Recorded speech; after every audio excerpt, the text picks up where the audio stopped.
Masalah-masalah pergumulan pekerjaan itu bagian yang banyak jadi pergumulan orang percaya juga ya. Sebagai manusia biasanya ada yang pergumulannya masalah rumah tangga, masalah kesehatan, masalah pekerjaan.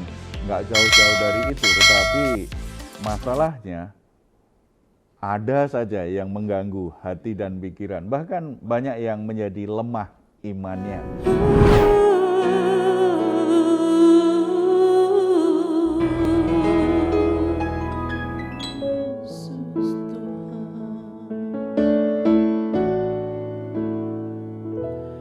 Di saat ku tak berdaya, kuasa-Mu yang sempurna. Ketika ku percaya, mujizat itu nyata. Bukan karena kekuatan, namun Roh-Mu ya Tuhan. Ketika ku berdoa, mujizat itu nyata.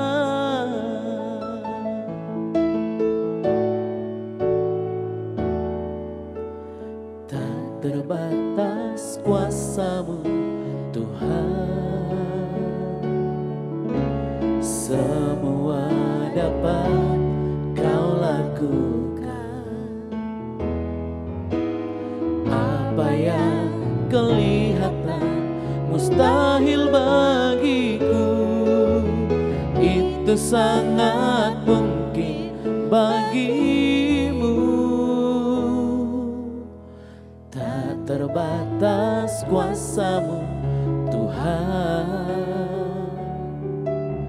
semua dapat Kau lakukan. Apa yang kelihatan mustahil bagiku, itu sangat mungkin bagimu. Di saat ku tak berdaya, kuasa-Mu yang sempurna. Ketika ku percaya, mujizat itu nyata. Bukan karena kekuatan, namun Roh-Mu ya Tuhan. Ketika ku berdoa, mujizat itu nyata. Di saat ku tak berdaya, kuasa-Mu yang sempurna. Ketika ku percaya, mujizat itu nyata. Bukan karena kekuatan, namun Roh-Mu ya Tuhan. Ketika ku berdoa, mujizat itu nyata.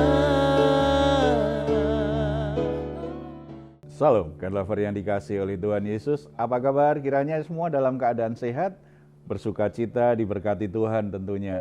Dan sangat indah sekali, menyenangkan sekali kalau kita juga bisa berkumpul bersama-sama dengan keluarga kita di rumah. Saudara-saudara yang dikasihi oleh Tuhan Yesus, apapun yang menjadi pergumulanmu saat ini, bahkan mungkin ada banyak pekerjaan yang masih membebani pikiranmu sehingga engkau tidak bisa istirahat dengan baik malam ini. Mari kita datang kepada Tuhan, kita serahkan kepada Tuhan, karena ada sebuah kepastian di dalam Yesus Kristus. Kita akan memiliki jiwa yang lega, yang tenang untuk melewati dan menanggung segala sesuatu yang ada dalam hidup kita. Yesus berkata, marilah kepadaku semua yang letih lesu dan berbeban berat, aku akan memberi kelegaan kepadamu. Bukankah ini janji yang luar biasa yang memberi kita penghiburan dan pengharapan? Mari kita datang kepada Dia. Bapa di surga, kami ucap syukur anugerah-Mu sempurna dalam hidup kami. Saat ini kami menghampiri Engkau Bapa, kami membawa semua beban berat hidup kami, semua permasalahan hidup kami. Karena kami percaya bahwa hanya di dalam Engkau saja kami menemukan ketenangan, kami menemukan kelegaan, kami mengalami pertolongan. Ada kuasa Tuhan yang tidak terbatas akan membuat kami bisa menyelesaikan semua masalah-masalah hidup kami. Di dalam Engkau kami percaya kami akan mengalami ketenangan yang sejati, kelegaan yang sejati. Oleh sebab itu Bapa, kami persembahkan korban syukur kami di hadapan-Mu saat ini dalam nama Tuhan Yesus Kristus. Amin. Puji Tuhan, kasih Tuhan kepada kita tidak pernah terbatas, kuasa Tuhan juga tidak terbatas, dan itu memberi kita hidup yang penuh dengan pengharapan. Sebelum kita sharing firman Tuhan, ada pokok doa yang akan dibacakan oleh Kak Vero. Silahkan bacakan dulu Kak. Ya, ini permohonan doa dari Bapak Ibu yang masuk kepada kami. Mohon dukungan doa dari tim Rest in God. Saya benar-benar menyerah dengan keadaan bisnis saya. Mungkin bulan depan sudah gulung tikar dan modal juga sudah habis. Demikian Pak. Ya. Masalah-masalah pergumulan pekerjaan itu bagian yang banyak jadi pergumulan orang percaya juga ya. Sebagai manusia biasanya ada yang pergumulannya masalah rumah tangga, masalah kesehatan, masalah pekerjaan.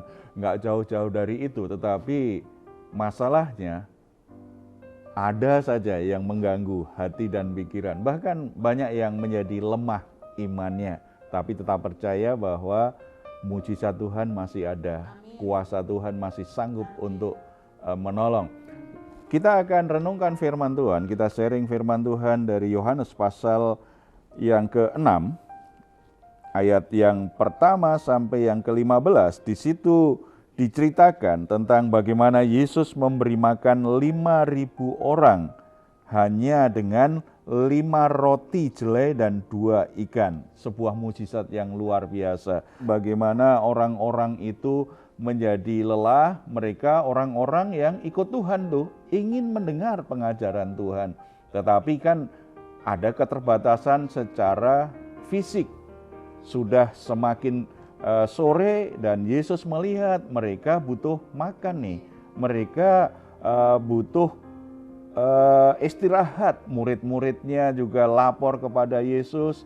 Tapi kita nggak punya uang yang cukup untuk memberi. Dan beli pun juga nggak mungkin karena mereka jauh dari perkampungan.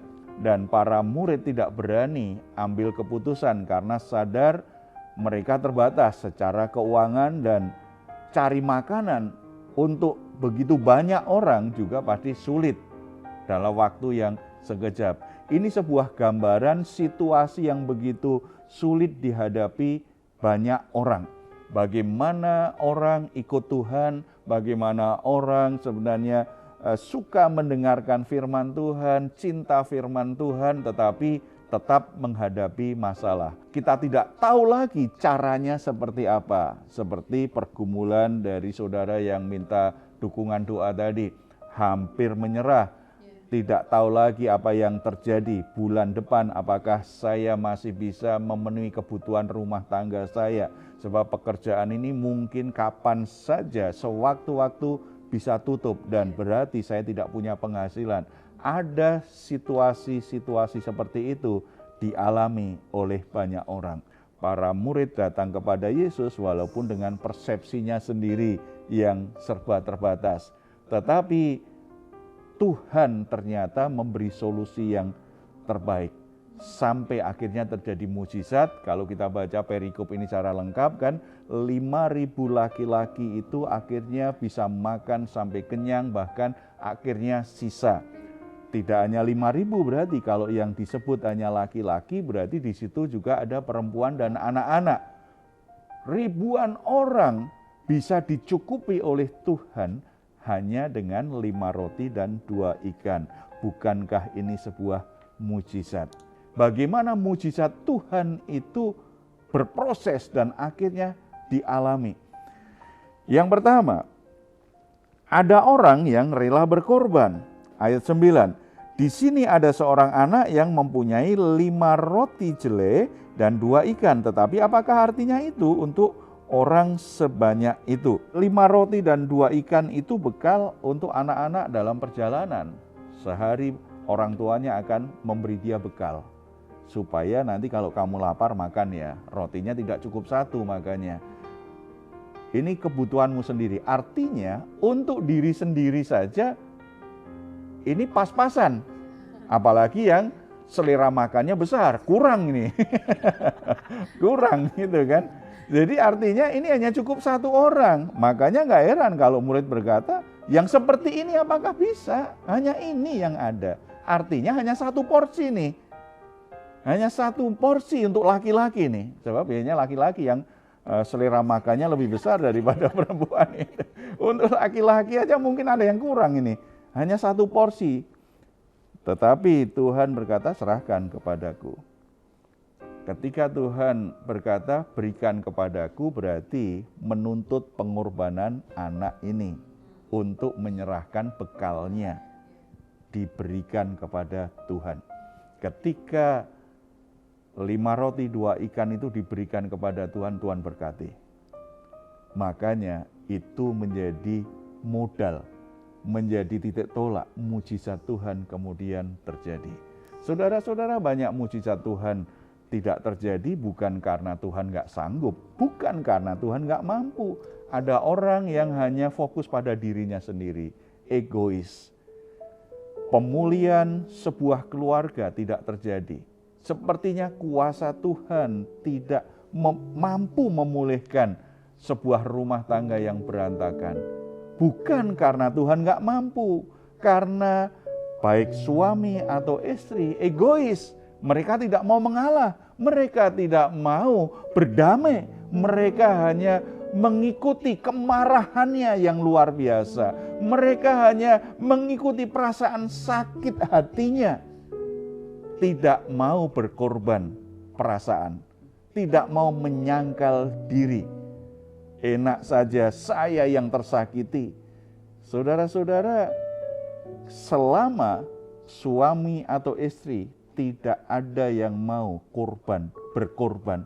Dalam konteks ini berarti kan korban perasaan ini, korban penyangkalan diri. Mujizat Tuhan yang memulihkan tidak terjadi dalam rumah tangga. Begitu banyak orang tidak alami mujizat Tuhan karena tidak mau berkorban. Jadi hal pertama, mari uji hati kita. Kalau ingin mengalami mujizat Tuhan, rela tidak kita berkorban. Mengorbankan apa yang kita cintai, mengorbankan apa yang kita senangi, mengorbankan hobi kita, mengorbankan waktu kita, mengorbankan perasaan kita, mengorbankan kesombongan kita, mengorbankan hal-hal yang kita anggap benar, padahal belum tentu itu benar. Dan yang kedua, dari kisah ini kita tahu ada orang yang mau dipakai Tuhan untuk mengerjakannya. Para murid kan kemudian disuruh oleh Yesus, ayat 10. Kata Yesus, suruhlah orang-orang itu duduk, adapun di tempat itu banyak rumput, maka duduklah orang-orang itu, kira-kira 55.000 laki-laki banyaknya. Lalu Yesus mengambil roti itu, mengucap syukur dan membagi-bagikannya kepada mereka yang duduk di situ. Demikian juga dibuatnya dengan ikan-ikan itu sebanyak yang mereka kehendaki. Tadi saya bilang ada orang-orang tertentu mengalami mujizat Tuhan, tidak melewati orang lain ada. Tetapi lebih banyak Tuhan bekerja memakai orang lain untuk mengerjakan mujizat. Para murid bukan hal yang mudah untuk melakukannya. Sebab menyuruh orang mengatur 5.000 laki-laki untuk duduk berkelompok, itu kan pekerjaan yang sulit, ya, pekerjaan yang sulit. Belum lagi setelah itu Yesus memecah-mecahkan roti dan ikan itu, lalu membagikannya kepada murid, kalian bagi ke kelompok-kelompok yang ada itu. Itu juga semakin sulit. Pertaruhannya apa? Malu. Ketika dia berikan kepada orang lain, bisa saja potongan roti atau ikan yang ada di tangan murid itu kan habis diberikan. Tetapi ketika mereka bertindak mentaati apa yang Yesus lakukan, maka mereka menjadi alat Tuhan untuk terjadinya mujizat. Lewat tangan mereka, mujizat itu terjadi. Setiap orang yang mereka hampiri dan mereka ulurkan roti dan ikan itu yang kecil-kecil, potongan-potongan kecil itu, di situ mujizat itu terjadi. Artinya apa? Tuhan ingin memakai orang-orang yang mungkin memang sederhana, tidak mampu. Secara logika nggak mungkin sanggup. Tetapi ketika ada orang mau memberi diri dipakai Tuhan, dia sebenarnya seorang fasilitator mujizat Tuhan. Tidak bisa dipungkiri, ada hamba-hamba Tuhan tertentu yang dipakai Tuhan untuk berdoa dan terjadi mujizat Tuhan. Kesembuhan itu sangat mungkin karena memang itu prinsipnya. Tuhan memakai orang untuk mengerjakan mujizat. Tuhan bisa pakai orang-orang tertentu, tetapi tidak dibatasi hanya hamba-hamba Tuhan tertentu sebenarnya. Kalau toh mereka melakukan pelayanan yang jangkauannya begitu luas, begitu banyak yang bisa dijangkau karena Tuhan panggil khusus itu. Tetapi setiap orang percaya di dalam Yesus Kristus itu adalah kandidat fasilitator mujizat Tuhan. Oleh sebab itu, kalau saudara digerakkan oleh Tuhan untuk mendoakan orang sakit, untuk mendoakan orang yang sedang dalam kecemasan, dalam pergumulan, dalam ketakutan, dalam masalah apapun juga, berikan dirimu dipakai Tuhan. Lakukan saja. Jangan berpikir nanti kalau nggak terjadi apa-apa, bagaimana? Aku kan malu. Saudara-saudara, kita ini alatnya Tuhan. Mungkin kita berpikir bahwa ketika saya berdoa, ini pasti terjadi seperti yang aku pikirkan. Kita lupa bahwa Tuhanlah yang berdaulat, Tuhanlah yang mengutus kita. Kalau Tuhan yang menyuruh kita, Tuhan akan lakukan pekerjaannya. Mungkin tidak seperti yang kita pikirkan. Mungkin bukan kesembuhannya, tetapi pertobatannya. Mungkin bukan kesembuhan dari orang sakit yang kita doakan, tetapi luka-luka hatinya sembuh. Hubungannya dengan Tuhan pulih. Dia punya ketenangan jiwa. Ada banyak hal yang Tuhan bisa kerjakan. Bisa jadi untuk doa yang menyembuhkan penyakitnya, Tuhan pakai orang lain, bukan kita. Berikan dirimu dipakai Tuhan. Berikan dirimu untuk menjadi alat yang mengalirkan mujizat Tuhan. Jangan berpikir saudara mampu atau tidak. Yang jelas pasti tidak mampu. Tuhan hanya mencari orang yang mau dipakai dan menyerahkan dirinya, mentaati apa yang Tuhan katakan. Ketika kita lakukan, kita akan melihat, kita akan punya pengalaman, dan kita nanti justru akan kaget. Kok bisa sembuh ya? Ketika aku doakan, kemarin aku doakan, kok ternyata hari ini sembuh. Kita sendiri akan takjub akan perbuatan Tuhan itu. Kalau kita punya pengalaman yang seperti ini, kita ini semakin mengasihi Tuhan, semakin kagum dengan Tuhan. Iman kita akan semakin kuat, semakin tumbuh dengan baik. Karena kita tidak hanya punya pengetahuan bahwa Tuhan bisa lakukan mujizat. Tuhan ternyata mampu lakukan mujizat. Tidak hanya aku yang mengalami mujizat itu. Ternyata Tuhan bisa pakai aku juga supaya lewat pelayananku, lewat doaku ada mujizat terjadi bagi orang yang aku layani. Itu akan membuat kita semakin terkagum dan kita semakin kenal siapa Tuhan yang kita sembah. Nah, kalau kita semakin mengenali siapa Tuhan yang kita sembah, kita tidak akan mudah putus asa. Kita tidak akan mudah menyerah.